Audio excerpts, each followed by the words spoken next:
ওঙ্কার বাংলায় সঙ্গে রয়েছে আমি শিল্পা। বিস্তারিত খবরের দিকে। আউশ গ্রামের বিজেপি প্রার্থী কলিতা মাঝি, তার নাম ভোটার তালিকায় এখনো আন্ডার অ্যাডজুডিকেশন। প্রথম দফার প্রার্থী তালিকা ঘোষণা হয়েছে বিজেপির।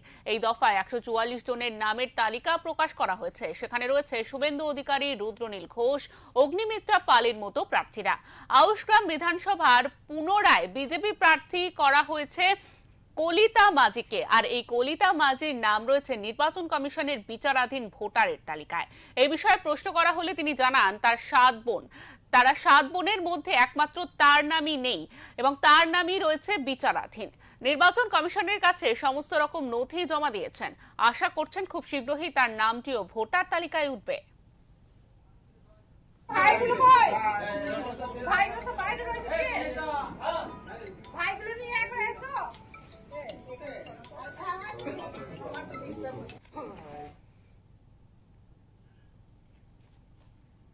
আমাদের সঙ্গে রয়েছেন আমাদের প্রতিনিধি আমজাদ আলী শেখ। আমজাদ, তোমার কাছে জিজ্ঞাসা করব, এখনো পর্যন্ত বিজেপির যে সম্ভাব্য প্রার্থী তার তালিকা এখনো নাম নেই, এসআইআর এর তালিকায় তার নাম এখনো বিচারাধীন। ঘটনাটি ঠিক কি, তিনি কি জানাচ্ছেন, বিস্তারিত জানাও। একেবারে শিল্পা, তোমায় জানিয়ে রাখি যে বর্তমানে রাজ্যে যে এসআইআর শুরু হয়েছে তার মধ্যে বারবার শুনানি, তারপরে আবার আন্ডার জুডিকেশন। আর এই আন্ডার জুডিকেশন একমাত্র আউশগ্রামের যিনি প্রার্থী রয়েছেন বিজেপির কলিতা মাঝি, তার আন্ডার জুডিকেশন থাকতেও বিজেপি তাকে প্রার্থী করেছে। ইতিমধ্যে গতকাল যখন প্রার্থীর ঘোষণার পর কিন্তু পূর্ব বর্ধমান জেলা জুড়ে কিন্তু জল্পনা শুরু হয়েছে। তার কারণ হচ্ছে একটাই, যে যেখানে প্রায় 60 লক্ষ মানুষের কাছাকাছি আন্ডার জুডিকেশন রয়েছে এবং তারা আতঙ্কের মধ্যে রয়েছে, তারা চাইছেন কোন রকম ভাবে তাদের এই আন্ডার জুডিকেশনের কিছু ফলাফল যাতে ওরা ভোট দিতে পারে। কিন্তু নির্বাচন কমিশনের পক্ষ থেকে কিন্তু এই ফলাফল এখনো পর্যন্ত বলা হয়নি যে আন্ডার জুডিকেশন ভোট দিতে পারে কিনা। তার সাথে সাথে যদি বিজেপি প্রার্থী কলিতা মাঝির যদি আন্ডার জুডিকেশন থাকে, তাহলে কি করে তিনি বিচার প্রার্থী হতে পারেন এবং বিজেপির প্রার্থী হতে পারেন, এইটা হচ্ছে সবচেয়ে বড় বিষয়। এবং এই নিয়ে কিন্তু জল্পনা শুরু হয়েছে পূর্ব বর্ধমান জেলা জুড়ে। তার কারণ বিজেপি একদিকে, তৃণমূল একদিকে, সিপিআইএম একদিকে, কংগ্রেস একদিকে, একটা জল্পনা হওয়ারই কথা।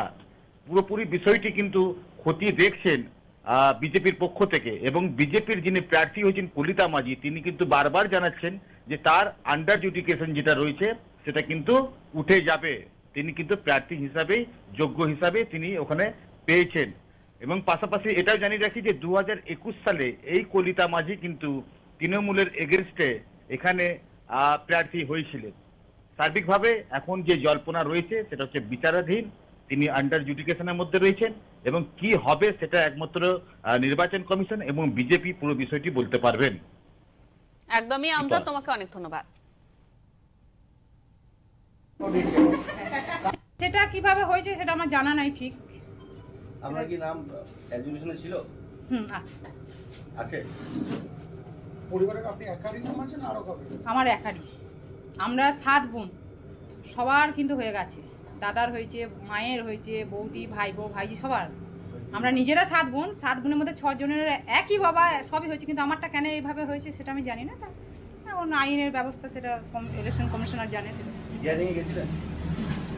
কি বলেছে ভাই? ওরা বলেছে কোনো অসুবিধা নেই, এটা কোনো অসুবিধা নেই। আপনি